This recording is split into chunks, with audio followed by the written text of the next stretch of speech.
सदियों में महान कोई एक, साक्षात प्रभु का अवतार लगे जिसे प्रतीक। त्याग, दया, प्रेम, अनुशासन और सादगी ने जिसे दिलाया यश, मन कोमल तन कठोर। नाम था उनका इनीगो, जो बाद में कहलाए इग्नेशियस इग्नेशियस इग्नेशियस। एक शूरवीर की सम्मानित जिंदगी जीने के पश्चात इनीगो ने ईश्वर की सेवा करने का प्रण ले लिया। परिवारजनों, मित्रों एवं साथी वीरों की असहमति के बावजूद इनीगो ने अपने जीवन की राह बदल डाली थी। अपनी जन्मभूमि को छोड़ वे एक अच्छे मठ की तलाश में निकल पड़े थे।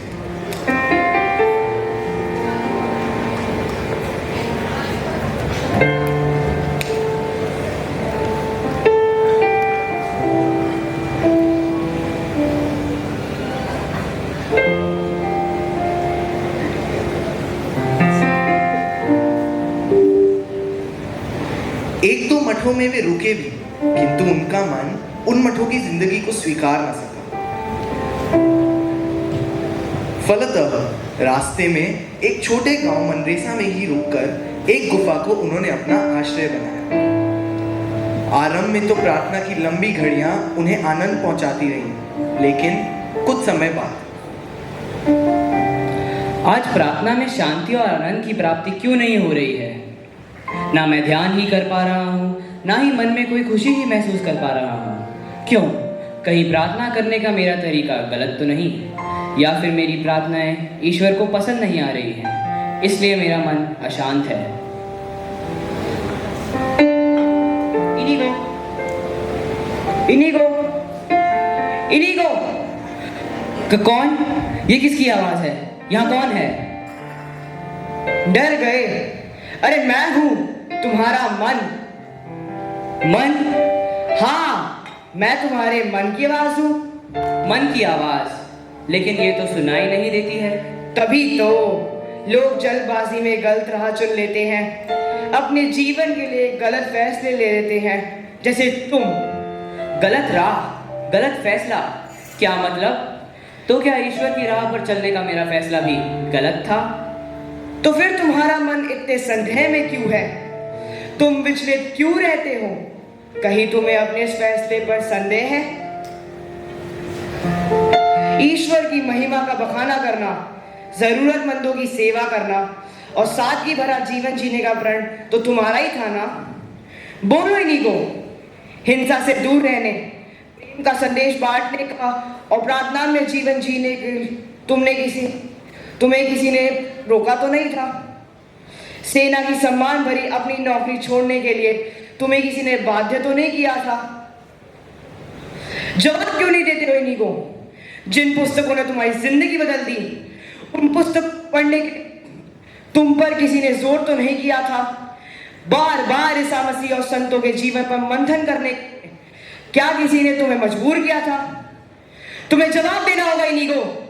क्या ईसा मसीह और संतों के अनुकरण करने के लिए भी तुम्हें कोई धकेल रहा था? नहीं नहीं नहीं। फिर तुम अशांत क्यों हो? कहां है तुम्हारा वह जोश जिससे तुमने संसार छोड़ने का निर्णय लिया था? कहां है वो हौसला जिसके बल पर तुम घर से निकले थे? क्या हुआ उस भक्ति का जिससे तुमने अपने उपचार काल और मंथन के दौरान स्वयं ईश्वर की उपस्थिति महसूस की? अपनी शंकाओं पर विजय पाओ, अपनी अशांति की वजह जानो इनीगो। वजह हमें पता है। तुम अशांत इसलिए हो क्योंकि आज भी तुम अपने असली रूप को नहीं भूल पा रहे। ये गंदगी, बदबू, भूख, अकेलापन, ये तुम्हारे लिए नहीं है। याद है ना तुम्हें अपना असली रूप? कौन सा असली रूप? एक शूरवीर की सम्मानित जिंदगी का, राजमहल के रहन सहन का, सम्मान पाने का, उन उत्सवों का, उन समारोह का। मैं वह जीवन त्याग चुका हूं। वस्त्र और वातावरण बदल जाने से क्या संपूर्ण बदलाव संभव है? नहीं इनीगो, नहीं। ऊपरी बदलाव से जरूरी तो नहीं भीतर भी बदलाव आ जाए। क्या तुम जानते हो, तुम्हारे इस निर्णय से सब दुखी हैं। देश ने एक वीर योद्धा खोया है और तुम्हारे लोयोला परिवार ने एक जिम्मेदार सदस्य। काश तुम्हें इस बात का जरा भी अफसोस होता। परिवार एक छोटी इकाई है। परिवार से ऊपर है समाज, यह संसार, और सबसे ऊपर है ईश्वर। मैं सृष्टिकर्ता का, ईश्वर का योद्धा बनूंगा और समाज का एक जिम्मेदार सदस्य। मैं निर्धनों की सेवा करना चाहता हूँ। परंतु तुमने तो कभी किसी पर दया ही नहीं की। तो अब करना चाहता हूँ। परिवर्तन ही जीवन का नियम है। ईश्वर हर इंसान को अवसर देते हैं कि वह अपनी बुराइयों को अपनी अच्छाइयों में बदल सकें। मुझे भी यह अवसर मिला है। इसे खोकर मैं अपना जीवन व्यर्थ नहीं करना चाहता हूँ। तुम्हारी बातें एक सपने की तरह है नीगो, लेकिन तुम्हारा अनमनापन और उदासी इस बात के गवाह हैं कि तुम अब भी अपनी अमीरी को नहीं भूल पा रहे। नहीं, मैं वह सब याद भी नहीं करना चाहता हूँ। क्यों डरते हो? कहीं वे तुम्हें फिर अपनी ओर ना खींच ले। आसान रास्तों से आज तक किसे ही मंजिल मिली है? तुम्हें मिल जाएगी नीगो। वापस लोयोला लौट चलो। सारे सुख तुम्हारी राह देख रहे हैं। नहीं नीगो, मानव जीवन सिर्फ एक बार मिलता है। यदि तुमने निश्चय कर लिया है तो इसे खुद को और अपने भीतर मौजूद ईश्वर को जानने में बिताओ। तुम सारा जीवन ईश्वर की सेवा में बिताना चाहते हो तो अब कोई अन्य विचार इस पावन विचार पर हावी मत होने दो। अपने फैसले पर तनिक भी संदेह ना करो। तुम्हारा निर्णय बिल्कुल सही है। याद रखो, मानव जीवन सिर्फ एक बार मिलता है। यही तो मैं भी यही कहना चाहता हूँ कि मानव जीवन सिर्फ एक बार मिलता है। इसे त्याग, तपस्या, पूजा पाठ और कष्ट प्रायश्चित जैसे व्यर्थ के कामों में लगाना मूर्खता है, मूर्खता। अपने शरीर को सुख दो, आराम दो। सुख के ये साधन आखिर इंसान के लिए ही तो बने हैं। अब तक संसार के सुखों को पाने और नाम कमाने के लिए ही तो जी रहा था मैं। फिर उन्हें छोड़ने की मूर्खता क्यों की? मन की शांति पाने के लिए। शांति तो तुम्हें यहाँ भी नहीं है। जानना चाहते हो क्यों? क्योंकि प्रार्थना नीरस होती है। उपवास से शरीर कमजोर हो जाता है और साधना ध्यान में बैठते ही मन भटकने लग जाता है। अब तुम ही बताओ, थके हुए तन मन से क्या सेवा और भक्ति की जा सकती है? शरीर को आराम देने की मेरी सारी इच्छाएं खत्म हो चुकी हैं। मैं बस सेवा के काम और ईश्वर भक्ति ही करना चाहता हूँ। एक एक पल ईश्वर के लिए जीना चाहता हूँ। बस अब और कोई इच्छा नहीं रही है। इच्छा, कामना, चाह और आकांक्षा, किसने कहा कि इच्छाएं इतनी जल्दी मर जाती हैं? ये तुम्हारी भूल है कि इच्छाओं को वश में किया जा सकता है। बूढ़ा जवान होना चाहता है, पराजय विजय पाना।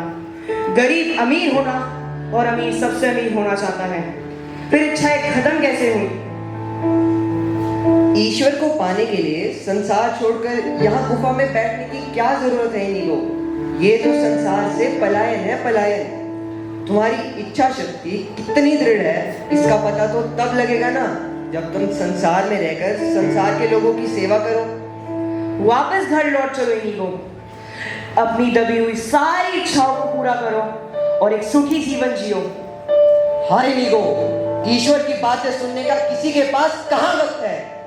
ना तो कोई तुम्हारी बात सुनेगा, ना ही तुम्हारे पथ का अनुकरण करेगा। वापस उस ऐश्वर्य की अपनी पुरानी दुनिया में लौट चलो। जरा अपनी ओर तो देखो इनीगो। भूखे रहकर तुम्हारा गठीला शरीर कितना कमजोर हो गया है। शरीर का सुख ही अंतिम सुख नहीं है। और तुम्हारी इच्छाओं का क्या? इच्छाएं ही तो दुख का कारण है। इच्छाएं नहीं होती तो क्या सुख के साधन होते ही नीगो? तुमने तो अपनी सारी इच्छाएं प्रलोभन त्याग दिए, फिर तुम क्यों दुखी हो? अपने आप पर संदेह। मैंने जो राह चुनी है क्या वह सही भी है या नहीं? नहीं नीगो, नहीं नीगो, अपने फैसले पर संदेह मत करो। ईश्वर ने तुम्हें सारे सुख दिए थे। तुम उन सारे सुखों का आनंद भी ले चुके हो। अब तुम्हारी बारी है कि तुम भी ईश्वर के लिए कुछ करो। तुम अकेले कुछ नहीं कर पाओगे नीगो। इस कठिन रास्ते पर नहीं चल पाओगे।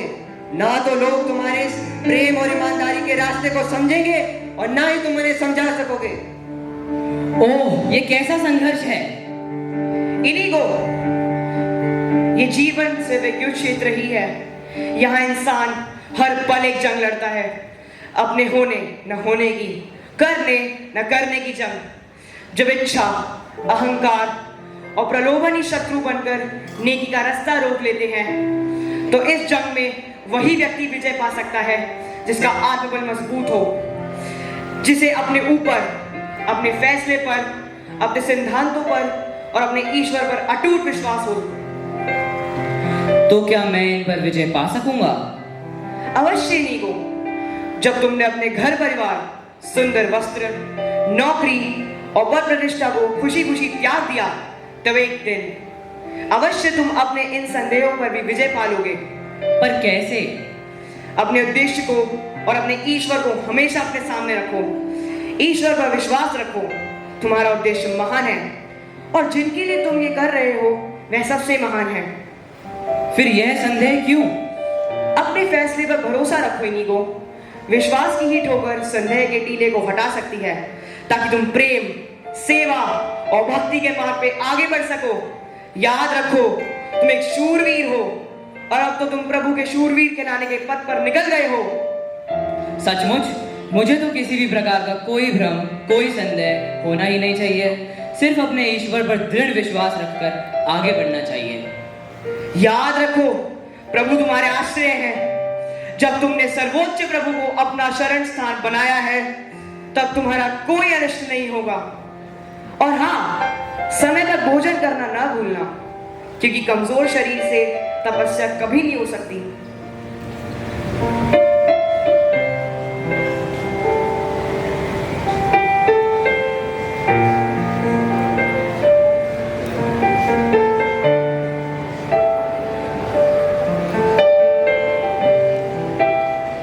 मनरेसा की गुफा में प्रार्थना के दौरान इनीगो को कई बार ईसा मसीह के दर्शन हुए। समाधि की अवस्था में वे उनसे बातें करते हुए नजर आते। इस तरह मानव स्वभाव के शत्रु जैसे अहंकार, इच्छा और सांसारिक प्रलोभन उन्हें छोड़ते चले गए। लगभग 1 वर्ष यहाँ बिताने के बाद वे भ्रमित इनीगो नहीं, बल्कि विश्वस्त, आत्मविश्वासी, विनम्र और दृढ़ संकल्पी प्रभु भक्त सन्यासी थे। वे प्रसिद्धि नहीं पाना चाहते थे, बस एक अज्ञात तीर्थयात्री के रूप में शेष जीवन जीना चाहते थे। वे कहते थे, यदि आप संसार में कुछ सुधार लाना चाहते हैं, तो पहले अपनी कमियों पर विजय पाएं, अपने में सुधार लाएं, नहीं तो आपका सारा परिश्रम व्यर्थ चला जाएगा। यही इनीगो आगे चलकर लोयोला के संत इग्नेशियस कहलाए। उनका जीवन हम सबके लिए एक प्रेरणा है। जिस धरा पर जन्म लिया, कर्ज आओ उसका चुकाएं। जिस खुदा ने जीवन दिया, आओ उसकी ही राह चुन लें। जिस जगत में जीवन जिए, आओ उसको मिलकर स्वर्ग बनाएं। आओ उसको मिलकर स्वर्ग बनाएं।